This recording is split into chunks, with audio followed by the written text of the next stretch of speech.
इथंच मुक्काम करणार आहे. माझं मुक्काम आंदोलन आणि मी इथंच बसणार. तुम्हाला काय करायचं? आम्ही शेतकरी जेव्हा एखादा अर्ज करतो तक्रारीचा 10 दिवसात पंचनामा, पुढच्या 15 दिवसात पैसे, असा कायदा आहे. आणि जर 25 दिवसाला मला पैसे नाही मिळाले नुकसान झालं तक्रार केल्यापासून, तर काय कारवाई करायला पाहिजे सांगा? आपण व्याजाने सांगतो कंपनीला, व्याजाने पैसे द्यायला पाहिजे.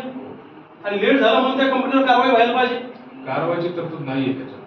मग ती जर कंपनी 4 वर्ष पैसे देणार नाही मग काय करसाल तुम्ही? मग मागच्या वर्षी अमरावतीला कसा गुन्हा दाखल झाला त्या कंपनीवर? अहो याच्या आधी या विमा कंपन्या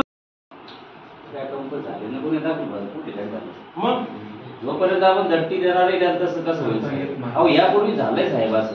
गुन्हे दाखल केलं ना त्यांच्यावर मागच्या वर्षी. आम्हीच होतो ना करायला. महाराष्ट्रामध्ये अनेक ठिकाणी या विमा कंपन्यांवर गुन्हे दाखल केले.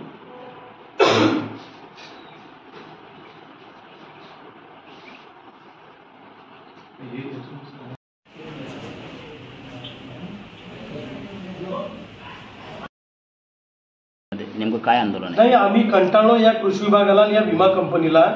गेल्या 1 वर्षापासून आम्ही शेतकऱ्यांना हक्काचे पैसे मिळावे म्हणून सातत्यानं लोकशाही मार्गाने आंदोलन करतोय. आमचं अन्नत्याग आंदोलन झालं, विविध ठिकाणी मोर्चे काढले.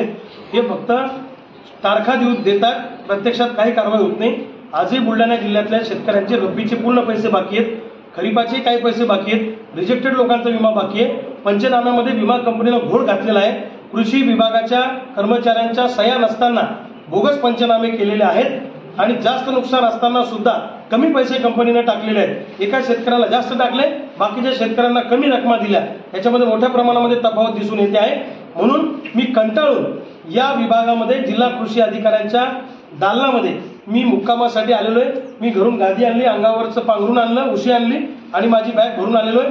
जोपर्यंत शेतकऱ्याच्या खात्यामध्ये 100% पैसे जमा होत नाही तोपर्यंत मी इथंच मुक्काम करणार आहे. आणि 9 महिने का लेट झालं पैसे मिळायला शेतकऱ्यांना, म्हणून 12% व्याजानं या कंपनीकडून पैसे वसूल करून देण्याची जबाबदारी कृषी विभागाची आहे.